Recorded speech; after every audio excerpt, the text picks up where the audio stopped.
Hello, this is the Duke Tobacco Treatment Education Program. This is part 4, where we'll be talking about pharmacology agents for tobacco use.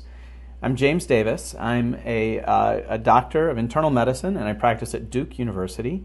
I'm the medical director of the Duke Center for Smoking Cessation and the director of the Duke Smoking Cessation Program. This project is supported by an independent education grant from Pfizer. We will spend a little bit of time in this presentation talking about medication use for tobacco treatment, and then we're going to get into the dosing and side effect of the medications also. But in general, we're going to try to do a pretty broad overview of medications, and then at the next video after this, we'll really be talking about strategy and efficacy studies for those medications. But we're going to start just to describe really what the medications do. So let's begin by going back to the ideas that we had just talked about in the neurobiology section, where we're thinking about really what happens to people who are smoking when they quit smoking, and kind of what they go through.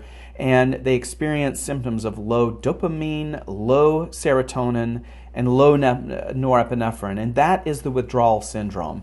That syndrome is pretty bad for many people for 2 to 3 weeks. 3 weeks is very common, but then they also have mild symptoms which will go on for 3 months or even 6 months. For long-term smokers, 6 months is quite common.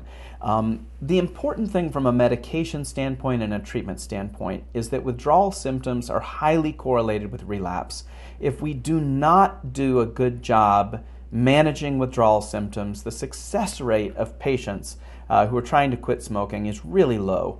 And that's what medications do. That is one of the main things that we're trying to do with medications, is manage withdrawal. We're going to talk a little bit about managing triggers as well. There's some of that coming up, but withdrawal is a major component of this. Another thing is that we routinely prescribe medications for a minimum of 12 weeks, because that's a period of time that we can really expect people to have a lot of urges, a lot of emotion dysregulation, those minor kind of longer term symptoms of withdrawal are going to last 3 months. And it is now very common to treat patients for out to 6 months. And I would say probably 60% of my patients now are on medications for 6 months, whereas probably 40% are on for 3 months or 12 weeks. That's about the split, something like that. And I tell them right up front that plan to be on meds for 6 months, and that's so that they aren't surprised. A little bit about the other side of smoking cessation, which is triggers and urges. Again, we're going back to the last chapter here just to kind of recite that information, is that urges typically occur almost every day for the first 3 to 6 months after quitting, but then they can come up spontaneously really at any time, 10, 20 years after a person has quit, because of those mechanisms that we were discussing in the last video. A smoking urge typically lasts under 5 minutes, and this is really important for smokers to know, because when an urge occurs, the experience that the smoker has is that it will last indefinitely until I smoke a cigarette. And that experience, we really need people just need to be told, when you start to experience an urge, check your watch, or be aware and count out 5 minutes. How long is 5 minutes? Or be aware that in 5 minutes this is going to be gone, regardless of whether this person smokes a cigarette or not. And that's really important. An urge is a neurologic phenomenon where there's all this anticipation for smoking and all of this agitation that occurs with that, but that only lasts for a period of time, and then it goes away. The main way that we treat urges is with behavioral strategies, but it's also the use of Chantix and the use of immediate release nicotine have also become important in the management of urges and the management of triggers, and we're going to get into kind of how that is and why that is soon. So let's start just talking about the nicotine patch, and some of this you'll know, but I'm going to focus on things that most providers don't know. So keep your ears on, because I think we're going to have you may learn something even about a medication that you're very familiar with. So patches stick to the skin. There's adhesive in the patches. Nicotine, like we were saying earlier, it's a very small molecule. It has no difficulty getting into the skin and entering the body. You normally keep a nicotine patch on for 24 hours and then take it off in the morning and put on a new one. Now here's kind of one of the tricks is that nicotine, of course, is going to bind to nicotinic receptors, and that's going to increase these neurotransmitters. One of them is norepinephrine. Norepinephrine is a stimulant. So anything that increases norepinephrine, and all of these medications do it, bupropion, nicotine, and varenicline, they all increase norepinephrine levels. Anytime you've got norepinephrine levels elevated while you're trying to sleep, it does two things. It'll make dreams kind of vivid, which means that people will remember their dreams, which I don't mind. I think that that's fine, but if you have a lot of really rough dreams, a lot of painful dreams, then that can be hard for people, and it can make people restless when they're sleeping, having elevated norepinephrine levels. So again, the half-life of nicotine is 2 hours. If people are having problems with that, have them take the patch off before they go to sleep, and have them take it off about 2 hours before they go to sleep. Then the nicotine levels are down low enough from the patch that it really shouldn't cause too many problems sleeping. It's nice if they can keep the patch on. The reason is that people typically have their strongest urges the first thing in the morning. That is the time. That is the time when people's strongest urges often occur. And if you keep the patch on overnight, then they don't have those urges so strongly in the morning. That really curtails those morning urges. So again, if you can use it for a 24-hour period, all the way through the night, do that. If you're having trouble sleeping, that's because of the norepinephrine, then stop it a couple of hours before bedtime. Something just to be aware of, well, let's go through side effects. And something to be aware of is that essentially everybody gets skin irritation. The nicotine, like we were saying, goes through the skin. The skin is going to turn red. And it's not bright red, it's just a little pinkish, and that is not from the adhesive. That's from the nicotine itself. Nicotine is a bit caustic to the skin when it's going through the skin, and it'll lead to a little bit of inflammation of the skin. The way to manage that is just to move the patch every day. No big deal. Sometimes if you're really concerned about it and people are really are having a hard time with that, you can put on a little bit of hydrocortisone, and that will decrease the inflammation that occurs in response to the nicotine. I'm not super fond of using one medication to cover up the effects of another, but it is an option that you can use. We talked about, and so that we should say is that occurs in everyone, that irritation, that redness that you see under the patch, and it really is under the patch. If you lift up the edges of the patch, you'll just be able to see a little bit of redness just right where the patch starts, and sometimes it comes out a millimeter or two beyond the edges of the patch, but that's about it.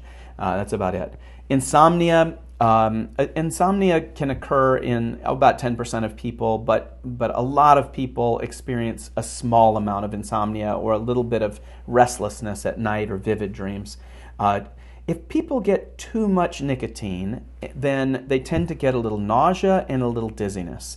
And then you can reduce the dose. And if people are not getting enough nicotine, then they'll essentially get withdrawal symptoms: headache, anxiety, agitation, depression, urges, all of these things. This is and then you can titrate. It's interesting the way these are. It's much more common to actually give too little nicotine than it is to give too much. And there's and we're going to talk some about that when we're using pre-quit nicotine, which we're going to be talking about in the next video. The next thing is to know about adhesive allergies. So about 1% of the population has an allergy to adhesive. When that occurs, they'll know it. Most people will know it. But if it occurs for the first time and people are not aware, what you'll see is redness moving beyond the boundaries of the patch. The irritation from nicotine just affects the skin that is affected by nicotine. So this is not a reaction, it's irritation. An adhesive allergy is a reaction, and it can then affect a lot of, it can be much broader than the area around the patch. And of course, this can end up being hives, it can end up being all kinds of things. But this is a small percentage of the population, and it's important to be able to differentiate between skin irritation from nicotine, which is under the patch, to adhesive allergy, which is beyond the patch. Also, the skin irritation from nicotine sometimes has a little itchiness to it. That's something that I've found. It's sometimes just a little painful, and it's sometimes a little itchy. And adhesive allergy tends to be quite itchy. So that's just a little something. You want to teach your patients about this. This is something that I've found. Talk to them about taking it off at night. Talk to them about the fact that it's going to be a little red underneath. Because when people see those things or they experience those things and they're not sure what to do with it, one response is just to get rid of the medication, thinking, I'm responding to this negatively. So you gotta talk to people about this. I want to talk a little about the dosing of nicotine patch and kind of what that looks like in terms of serum levels compared to smoking. Because this is one of the big concerns that commonly occurs where we have people who are really nervous about using nicotine, and they really don't want to use nicotine because they see it as something addictive. And so I want to be really clear here. So on the right hand side of this, we see that image from the 1976 study where we have the high spikes of nicotine. And if you look at the numbers, we got spikes of 40, 50, and even above 50 nanograms per ml when a person is smoking normally through the day. On the left, in the big graph, what we have is typical serum nicotine levels for a person who is on a 21 milligram patch. Now, what you see is that the normal serum nicotine levels for a 21 milligram patch are about 12 nanograms per ml. So just to put this in perspective, with smoking, we're seeing spikes that are up around 40 to 50 nanograms per ml. And with a nicotine patch, a 21 milligram patch, which is the big patch, that's the one that you're supposed to use for smoking a pack a day, you're getting about 12. So people are often very worried, and I should say the mean amount of nicotine for across a 24-hour period for smoking a pack a day is at about 18 nanograms per ml. But people are very concerned when they put on a patch that they're going to get too much nicotine. And intuitively that makes sense, but what actually happens is that smokers self-titrate, and this is something that has been observed over and over again, and they do this just while smoking without anything on. They'll smoke a little, they'll take a few puffs, and if they start getting too much nicotine in their system and the blood levels start going too high, they'll get a little faint bit of dizziness, a little lightheadedness, a little bit of nausea, and then they'll back off and they won't take a puff for another few, they'll wait for a minute or two before they take another puff. That goes away and they can have a puff, but they self-regulate, and that self-regulation goes on all the time. If you add a patch, what happens is they continue to self-regulate. They're not even aware of it for the most part, but they can, if they start feeling a little lightheaded, then they back off of smoking. And what ends up happening is they take less puffs off of their cigarette, then they take more shallow puffs. They smoke less cigarettes per day, but they bring their own level of nicotine down from smoking to self-regulate the same way that they always do. So don't worry about giving somebody who is, because we're going to be using nicotine patches while people are smoking, and we'll talk about that in a bit. But we're going to be doing that at the same time. Don't worry about doing that because they self-regulate, they self-titrate the amount of nicotine that's in their system. The other thing that I want to say about this is that it is very common for people to underdose themselves with nicotine patch, or for physicians to underdose the amount of nicotine that people are getting through a nicotine patch.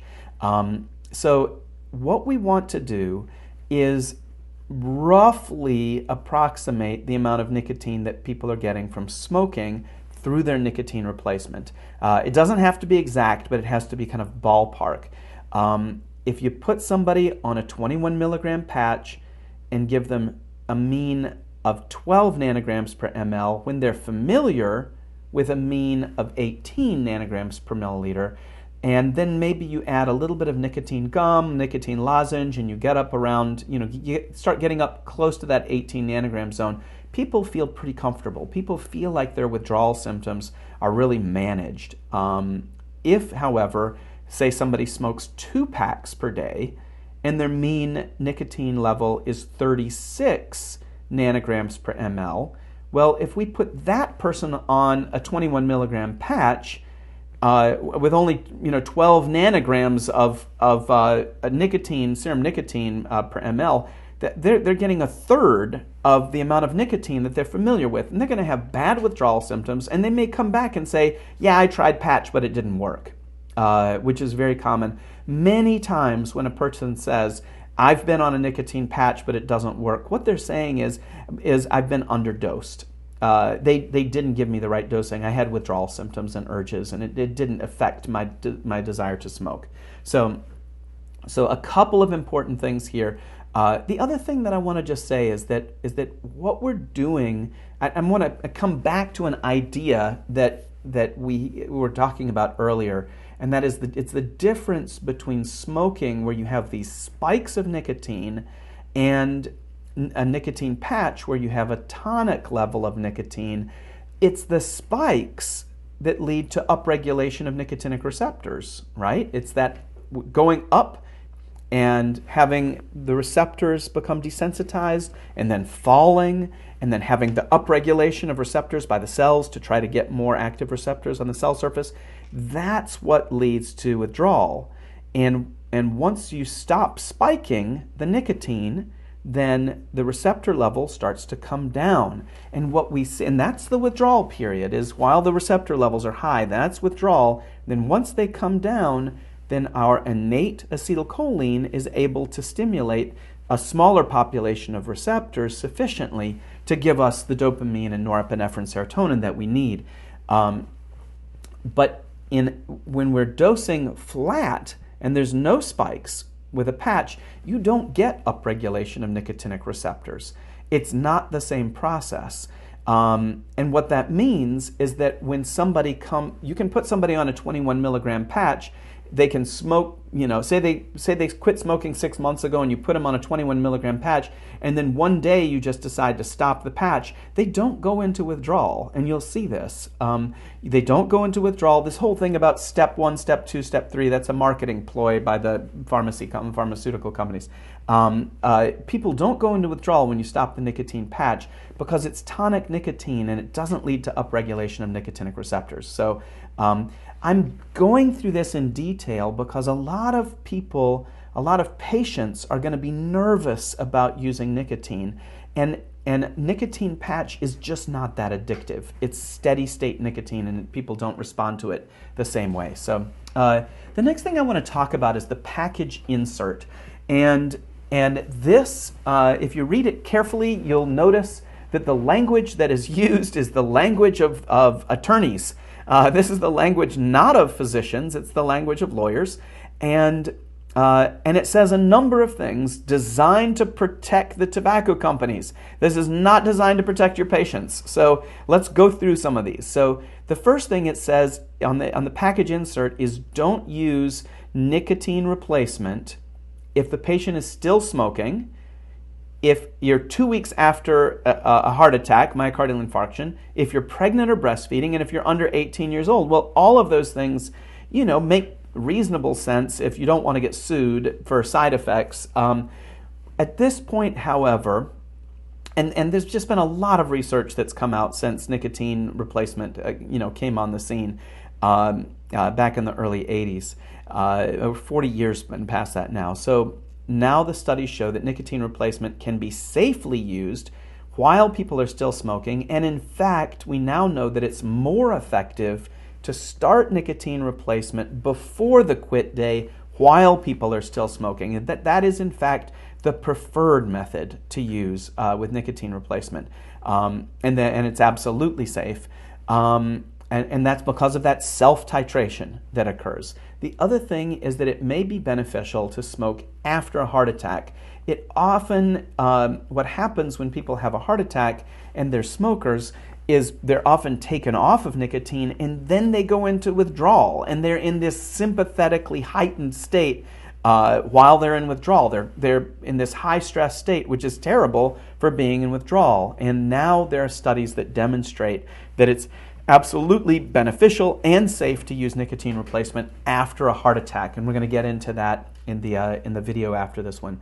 What about pregnancy and breastfeeding? So the basic tenet here, recommendation, is to try behavioral treatment first with somebody who's pregnant, because we want to avoid nicotine if possible, but then to use nicotine replacement instead of smoking if behavioral treatment doesn't work. And the reason for that is that the effects of smoking are considered to be worse for the growing fetus than the effects of nicotine replacement. So behavioral treatment first. If that doesn't work, it's very reasonable to use nicotine replacement to try to get somebody off of smoking when they're pregnant or breastfeeding. And what about adolescents? The data on adolescents looks almost identical, on treatment of adolescents with nicotine looks almost identical to the data in adults. There's a lot less study on adolescents, but the results look very similar. So essentially, all of this is wrong. It's just wrong.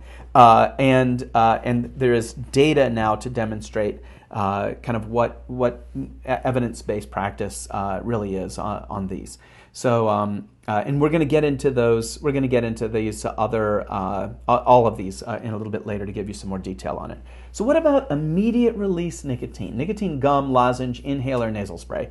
On the graph here, that what we're showing. This is a graph by Neil Benowitz, who's a cardiologist who does some wonderful work at UCSF, and he. And this was an early study that he did, looking at serum nicotine levels, again, of cigarettes. And here we have a single puff on a cigarette with a spike, with the spike of the cigarette up on the left-hand corner. And then we have chewing tobacco and snuff. And what you see is a much more gradual rise of nicotine, where the cigarette shows it maxing out after about 5 minutes. With snuff and chewing tobacco, it's about 30 minutes. And then chewing gum also, and lozenges the same way. The spike is much softer and a bit lower than cigarettes. So and if somebody keeps puffing on a cigarette, then we're going to see them go even higher than that. But this is I think that this is kind of helpful to know. The thing about this, the fact that it doesn't rise as fast as cigarettes or go as high, means that it's not going to be as addictive as cigarettes. This does give a little bit of a spike and a little bit of a rise and fall, and so it is a little more addictive than nicotine patch. And we'll see that people sometimes kind of stay on these a little longer than they should. They'll be on them for 6 months or 12 months. It's not like e-cigarettes that give a big spike. Those are really addictive. But these give a soft spike, and so they're a little bit addictive. Just not much. So it's good for managing triggers and urges, because you can take nicotine, one of these immediate release nicotine, gum, lozenge, inhaler, nasal spray, when an urge arises. And these are often used in combination. Short-acting meds are often used in combination with long-acting meds. It's because with the long-acting medication, you have a medication that's really capable of managing withdrawal symptoms because it provides kind of tonic, stimulation, tonic elevation of those neurotransmitter levels so that withdrawal symptoms aren't as bad. But it doesn't do much for urges that arise or for triggers that arise during the day. And nicotine gum, lozenge, inhaler, nasal spray, all of those are you can manage urges with that. Because of that, it's very common to use those two classes together. It's very common to use bupropion or Chantix or nicotine replacement together with either nicotine gum, lozenge, inhaler, or nasal spray. So that's a very common combination for that reason, because it manages two different components of nicotine addiction. Nicotine gum and lozenges. So very low side effect profile. Like I said, when I was talking about this being addictive, I'm talking about, I've treated thousands of smokers now, and it's what I do for a living. And I've seen maybe, I don't know, I can count the number of people who've gotten addicted to these on one hand. So it's just, I've seen it, but it's not something that's right in the front of my mind as a big problem. Very low side effect profile. If I have people who just have tons of side effects from everything, this is one of the go-to medications. I'm like, okay, well, at least we can get you on some gum or lozenge because it just doesn't have much in the way of side effects. The thing that you need to teach people on this is you got to teach them how to use this with the gum and the lozenge. I'll talk about the gum first. You want to chew the gum a few times, and then after you chew it, that releases the nicotine, and it's kind of tingly in the mouth. And then you park it between the cheek and gum, and the nicotine absorbs into the oral mucosa in the mouth, and that's a highly vascular mucosa, and the nicotine absorption there is very good. After a few minutes, the tingliness will go away, and you should instruct people to chew it a few more times and then put it back up there. If you don't talk to people about how to do this, then they'll chew it like chewing gum, because it looks like chewing gum, and it is chewing gum. And so people put it in their mouth and they'll just chew it, and they'll end up swallowing a bunch of nicotine, and then they'll get sick. They'll get nauseated and woozy, and they'll be like, whoa. And many people will tell you, if you say, oh, well, what about gum or lozenge? Oh, I can't use those make me sick. Well, most people, when they prescribe these, don't explain to patients how to use them. So it's such a simple, it's such a simple problem to overcome. Just tell people how to use this, and then they'll use it correctly. But I guarantee if you don't tell them, they'll use it the way they use gum, or they'll suck on a lozenge the way. So the lozenge is the same thing. Suck on the lozenge a few times. It'll get tingly. That's the nicotine. Then park it between your cheek and gum. Then when the tingliness goes away, bring it back into the mouth, suck on it a few more times, and it'll get tingly again, then park it back again. It's a very effective way to use these, but you got to teach, or people will use them wrong. So nicotine inhaler, this is not like an e-cigarette. The e-cigarette makes very tiny aerosol droplets, and the droplets from an e-cigarette go deep into the lungs, where the surface area is huge. Again, like we said, it's like the size of a tennis court, with very efficient nicotine absorption into the body.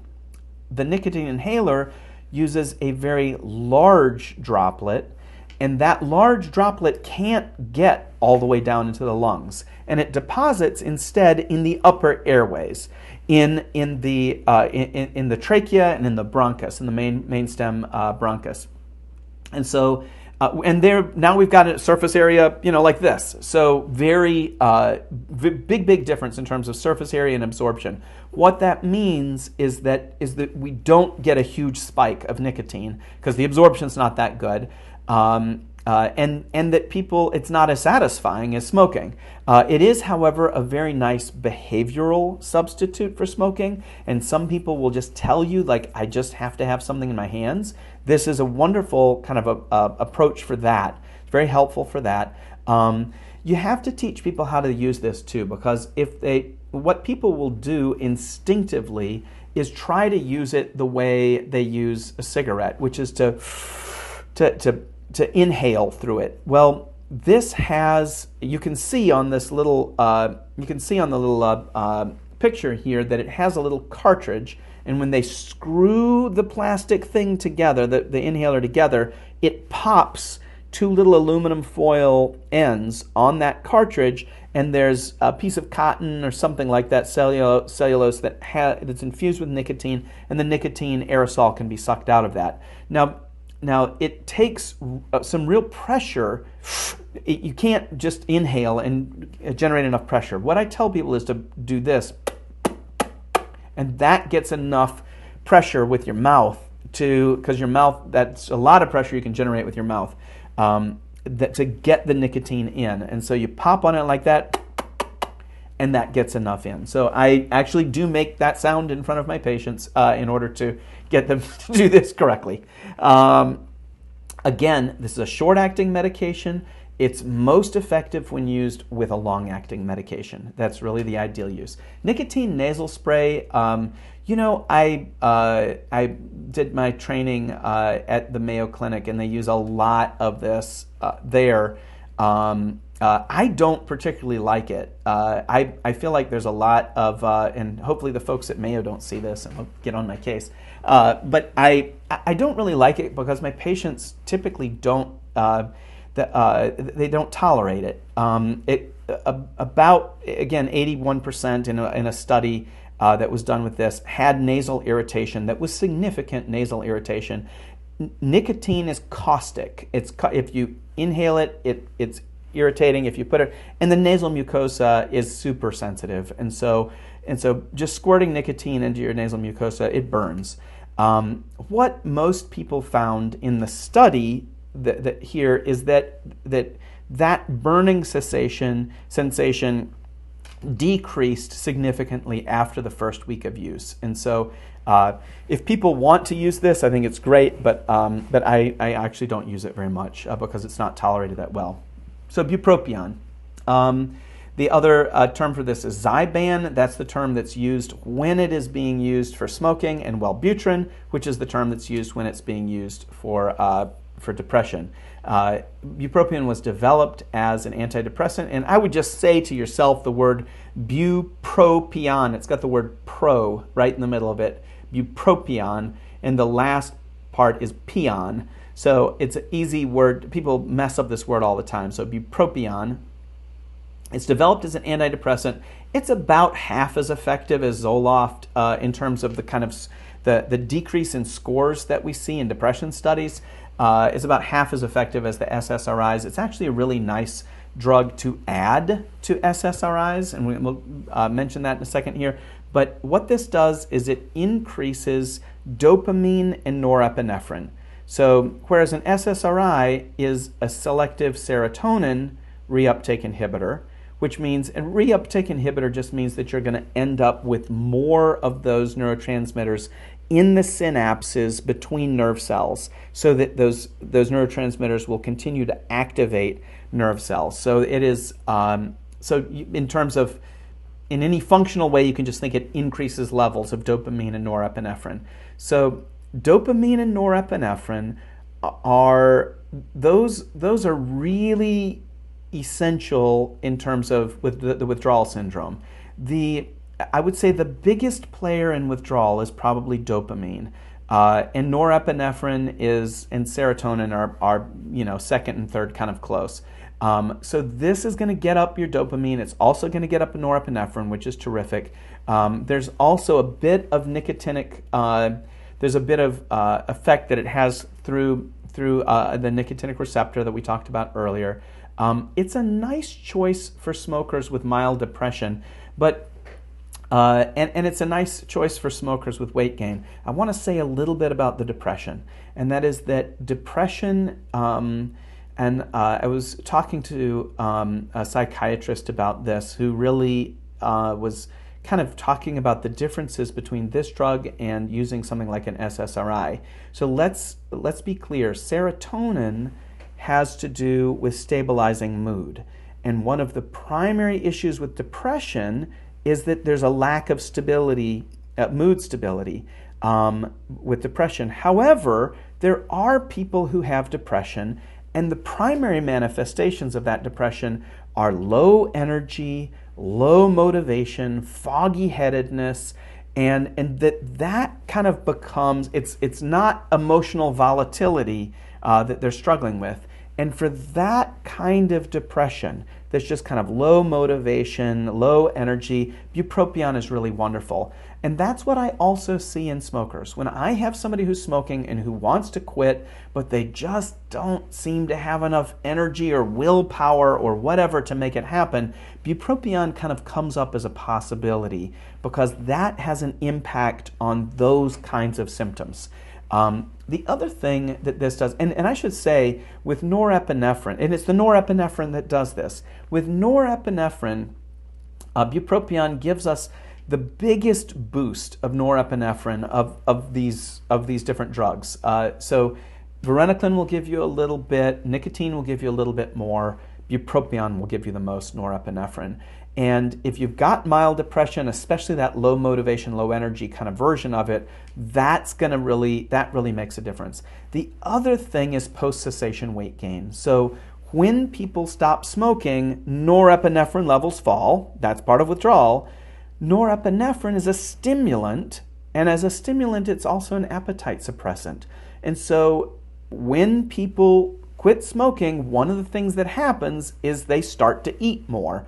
The other thing, and some of this is just eating because they don't have an appetite suppressant around, but another thing is they have urges to smoke, and those urges, they're avoiding the urges to smoke and turning them into urges to eat instead, which it seems to be an easy crossover. But bupropion, because it gives you the highest elevation of norepinephrine of these different drugs, is the most effective drug for decreasing post-quit weight gain.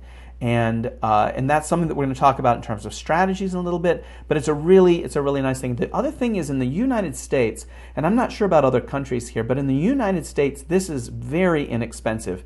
This is past its patent a long time ago, and so it's quite cheap, and that's really nice. Whereas Chantix, we'll talk about Chantix patent in just a minute. What about side effects? So one of the problems with bupropion is that it lowers seizure threshold, so that there are reports of people having seizures on bupropion.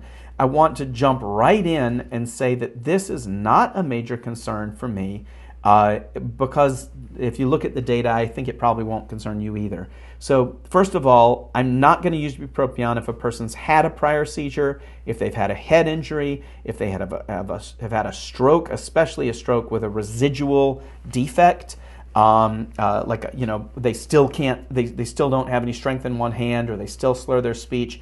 Those people are in a position where it's very easy for them to have disorganized electrical activity in their brains. We don't want that.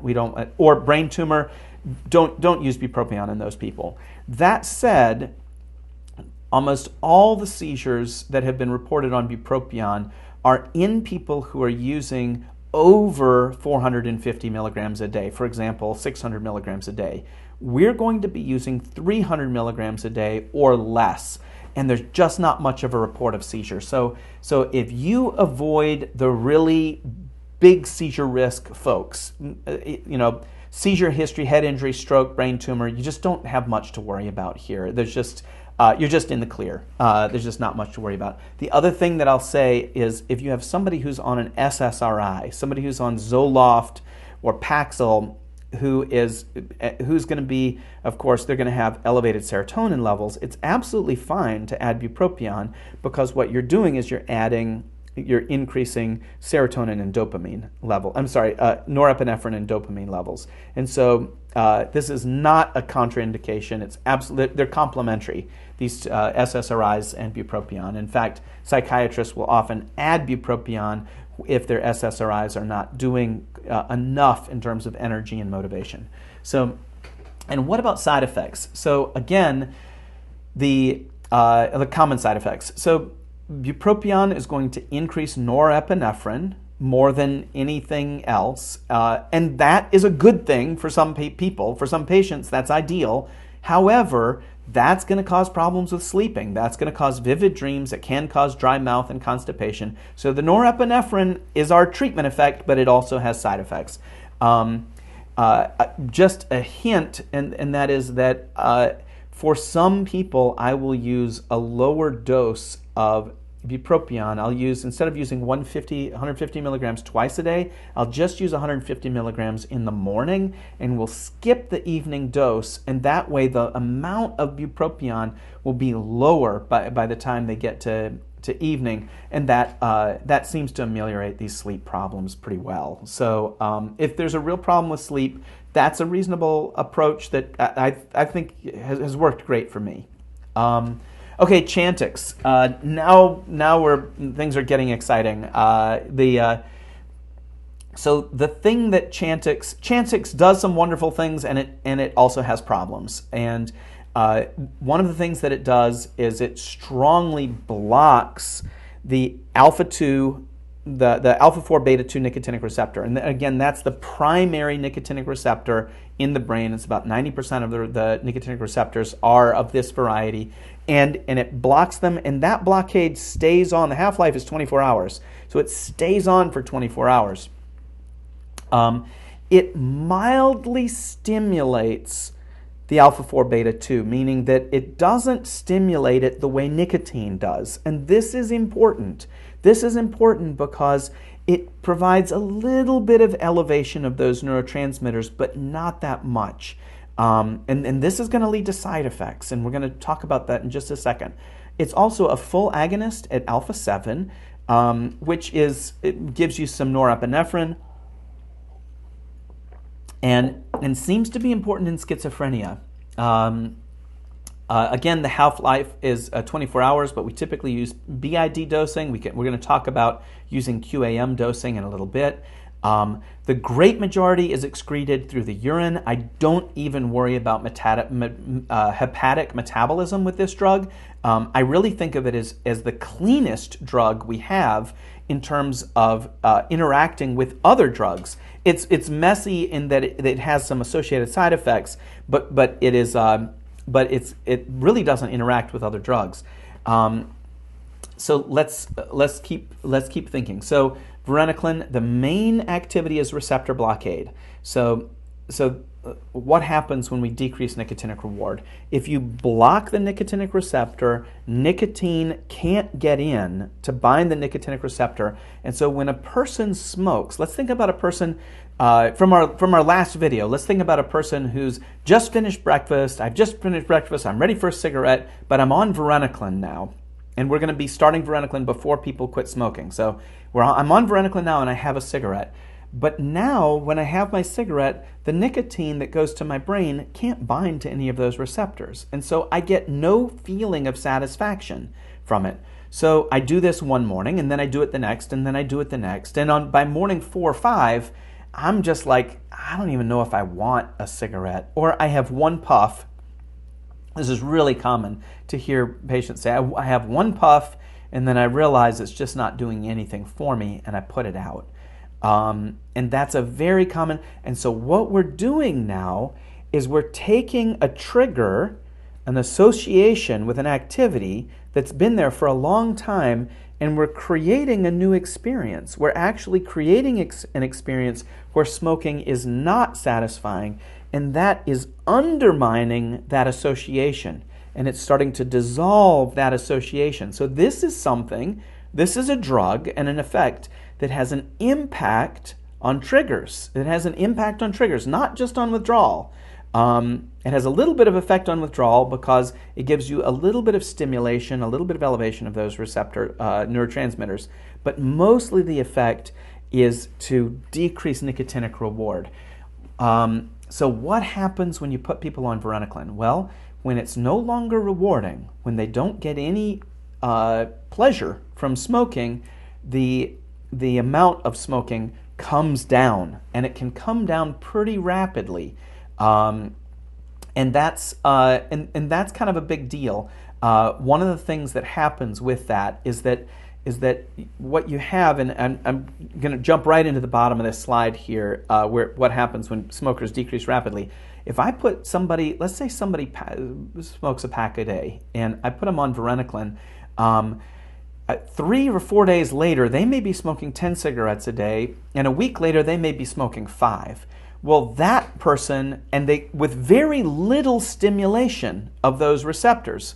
So this person doesn't have, nice coverage that you get from patch. They've got very little nicotinic stimulation from varenicline, and they're going to be in withdrawal. And this is very common. They're going to be in withdrawal, but it's going to be this edgy kind of withdrawal where they've got some norepinephrine around. And you'll see this very commonly. You put somebody on varenicline, they cut their smoking down very rapidly, and it's not because they're trying.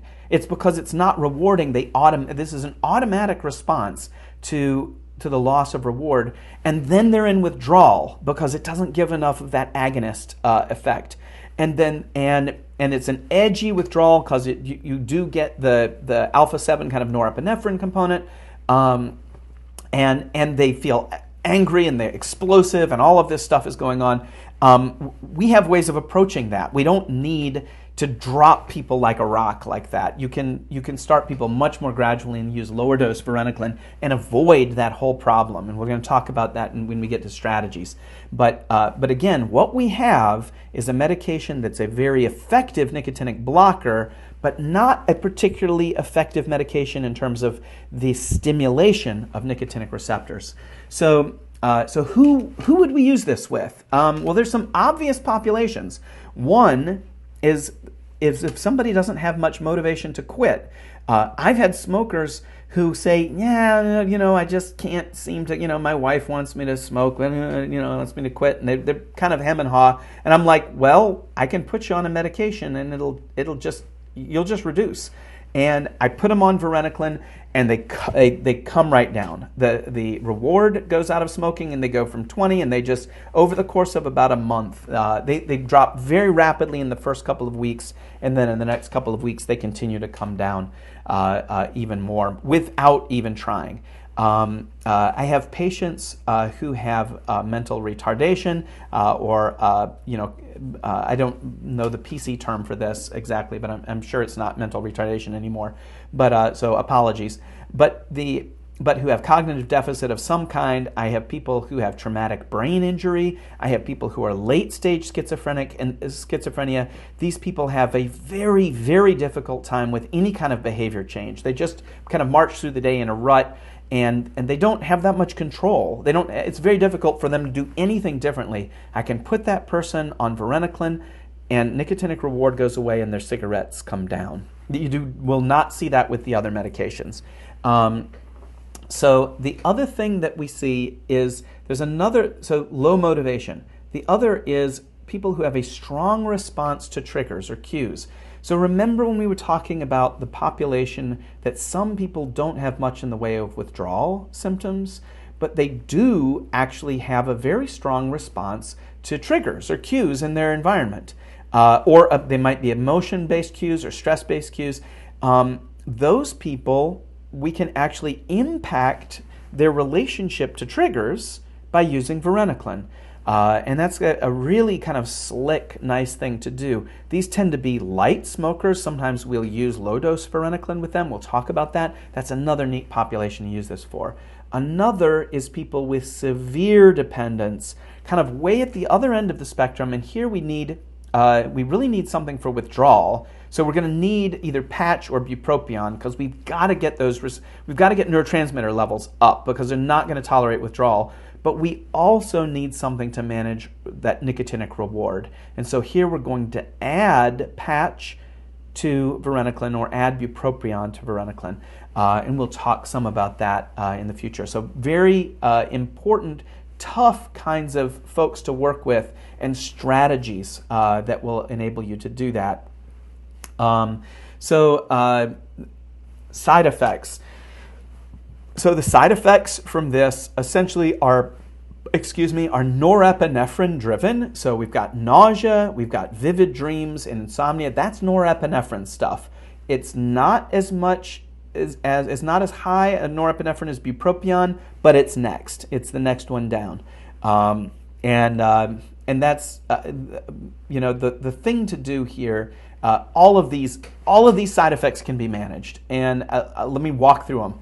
And every time I start a patient on varenicline, I'm talking about side effects, and I say, here are the side effects: nausea, sleep problems, and feeling crazy, feeling nutty. And here's what they are, and here's how to manage. The nausea, you've got to take varenicline with a full meal.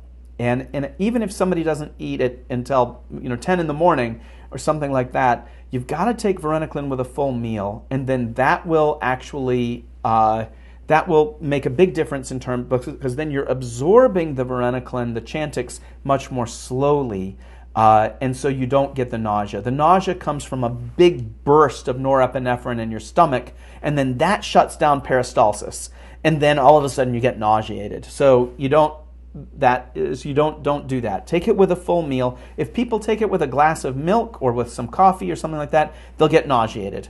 So nausea is very common. You got to take it with a full meal. Vivid dreams or insomnia. The way to manage this, if it's severe, is to stop the evening dose. And we're going to talk about low dose varenicline. It's very effective. And that's 1 milligram just in the morning and nothing at night. The other thing you can do is bring that morning dose back to the middle of the day, and that'll decrease this problem. But I typically just get rid of the evening dose because low dose varenicline is so effective, and we'll look at that. We'll look at that soon. The other is this psychiatric syndrome. This is essentially the syndrome that occurs when people go into withdrawal, because varenicline is so effective, essentially, but it's at blocking reward, but so ineffective at curtailing withdrawal. And so it's an edgy kind of think about withdrawal with too much norepinephrine around is what this is, and they're just kind of like impulsive and aggravated at everybody, and so you can avoid that essentially by using low-dose varenicline. If somebody's never been on it before, they're nervous about it, just start with 1 milligram in the morning and leave them like that for a while and see how it goes. If it's not working, then you can bump the dose up. But most of the time it does work. So unless it's severe, somebody with severe addiction, we can talk about that. So all of these can be managed. The really kind of bugaboos, the big concern that people had early on were suicidality and cardiac events. And what was happening here essentially is that this medication was being monitored, was being assessed in a way that they had not assessed nicotine patch or nicotine gum or lozenge or bupropion, and that in fact these were studies that showed suicides and cardiac events in people who were using varenicline. Well, to be clear, people with psychiatric disorders often smoke at high rates, and so this is something that's very common. And when you quit smoking, you have a decrease in serotonin and dopamine. So even on placebo, if you try to go through these things, you try to quit smoking, you're going to have symptoms. And people who are suicidal or have a tendency toward that could certainly have that. And also people who smoke have cardiac histories. We talked about that. So what was needed, so they noted that there were suicides and cardiac events, and they put a black box warning on varenicline. Then there were 2 studies that came out, very large studies, one of 25,000, the other of 270,000, looking at varenicline versus nicotine replacement. And there was no difference in either of those studies between psychiatric disorders or cardiovascular events. And they went, wait a minute, what's going on? This is, we thought that varenicline was causing all these terrible events, but nicotine replacement is causing just as much. And then that led the FDA to tell Pfizer that they needed to fund a study, and they had to make somebody else run it because Pfizer wasn't allowed to run it. and to assess what was going on in these patients and really look at varenicline side effects. And this was run by our friend Neil Benowitz and a guy named Robert Antonelli, who were terrific investigators. 8,000 participants in a largest randomized controlled trial in smokers. They divided these 8,000 people into, they recruited 4,000 people who had no psychiatric illness and 4,000 people who had a psychiatric illness. And then the primary outcome of the study was moderate and severe psychiatric adverse events, psychiatric side effects.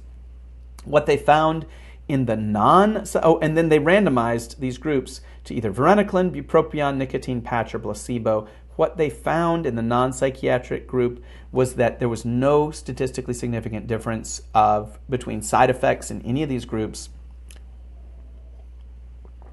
Excuse me. And in fact, varenicline was a little bit lower, but it was not statistically significant. And then in the psychiatric group, and this was mostly people with depression, anxiety, but there were some folks with bipolar and some with schizophrenia, that again, there was no statistically significant difference. Here, bupropion had the highest incidence of psychiatric effects, and placebo was lower, but again, there was no statistically significant difference and for a large trial. What we did see, however, was that the efficacy, this is a secondary outcome, the efficacy of varenicline was significantly higher than patch or bupropion. That's consistent with other studies. So what we've ended up with is essentially the FDA said, okay, we are no longer going to put a black box warning onto this medication. So what about the cost of varenicline? So the patent on varenicline expired November of 2020, just about 6 months ago. Right now, Pfizer is continuing to make varenicline, and they're continuing to charge what they've charged in the past, at least in the United States. My guess is that we'll have a generic version on the market sometime soon, in the next year or so, but we don't have anything on the market yet, but that is coming up. Clonidine. So this is a second-line treatment that is that I think is underutilized. It really works well for a particular kind of patient who has a lot of anxiety or a lot of agitation during the withdrawal period. Clonidine is an alpha-2 adrenergic receptor agonist, and that's a receptor that decreases sympathetic activity. So when you bind to it, it reduces. When you stimulate it, it decreases sympathetic activity, and it works really well. I'll give you the kind of story. If you have a patient who says, I just go nuts during withdrawal. I'm so agitated. I'm so anxious. Nobody can live with me. I lash out at my family members, at my friends. The whole situation is too abusive and too hard for everyone. I just can't do this. When you hear that kind of story, think clonidine, because what this does is it actually turns down the sympathetic tone so that people aren't so agitated, so irritable, so anxious during the withdrawal period. And I think it's way underused because I would say probably, 10-20% of my patients come in with a story like that, where they just say that their withdrawal syndrome is just too nasty, too aggressive, too harmful to others, and they don't want to use it. So this is and they don't want to do it for that reason. They don't want to quit for that reason. This is an antihypertensive, and we're using the lowest dose of this medication, which is 0.1 or close to the lowest dose, 0.1 milligram BID. It'll drop systolic pressure by about 10 points, and so you can only give this to people. I'd give this to somebody with a systolic pressure of 130 or maybe 120, and because they can go down to 110 and be fine. Once they're down around 110 as a resting systolic, I shy away from this medication. That's just me. Rebound hypertension does occur if you stop this medication, but that mostly occurs at higher dosing. This is a pretty low dosing, and with our patients who are stopping this, we don't see much in the way of rebound hypertension. It does occur. It is nice to at least monitor people, but I don't worry about it much. The efficacy in the general population is about the same as nicotine patch or bupropion. By the way, this is used commonly for alcohol withdrawal because there's a kind of sympathetic overdrive that occurs during alcohol withdrawal, and that's kind of the usual with alcohol, but and it's not the usual for smoking, but it can occur with smoking, and this is the right drug to use when you have that.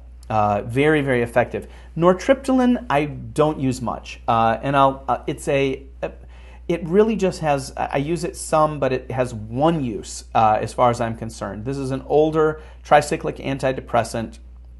I think of it kind of like bupropion. You're supposed to check liver enzymes once during use because it can give you an elevation of AST. Its efficacy is similar to bupropion. There's one group of people that I use this with, and that is people who have difficulty sleeping and who smoke through the night. And the reason is that this medication, you take it at night and it helps you sleep, and it decreases withdrawal symptoms. All of the other medications have a bit of norepinephrine elevation, and so they make it more difficult to sleep. And one of the things that we see, if a person, and it's just a handful of people, it doesn't happen that much, but if you've got a patient and they say, I have terrible insomnia and I smoke all night, then this is the drug. Because the other medications, paradoxically, will make it more difficult to sleep at night because they have that norepinephrine part to them. And then they will often smoke more. And I've actually seen that. I've put people who are like this on other meds, and they stay awake more, and they're smoking more on a nicotine patch or more on bupropion than they would, without the medication. So there's a paradoxic thing. This is the drug for them, for that group. Cysteine is not, I don't have any experience with this clinically because it's not sold in the United States. It's sold in Europe. There was a study by the New England Journal that showed that it was more effective than nicotine replacement. In the small text, however, there's information that essentially showed that that the compliance with cysteine was pretty poor. It was about only 22% were continuing treatment after a month, which made me a little bit concerned about the use of cysteine. So we'll talk about dosing. For the most part, dosing is, the dosing that we're going to use is easily available. But let me just kind of say briefly what this is, just to kind of go through it. For the nicotine patch, if a person is using more than a half pack a day, like in the 11 to 20 cigarettes range, use a full 21 milligram patch.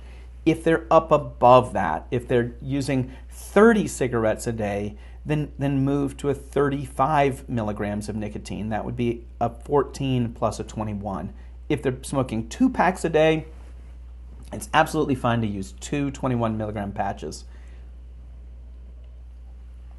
If they're smoking less, 5 to 10 cigarettes a day, it's absolutely fine to start on a 14 milligram patch.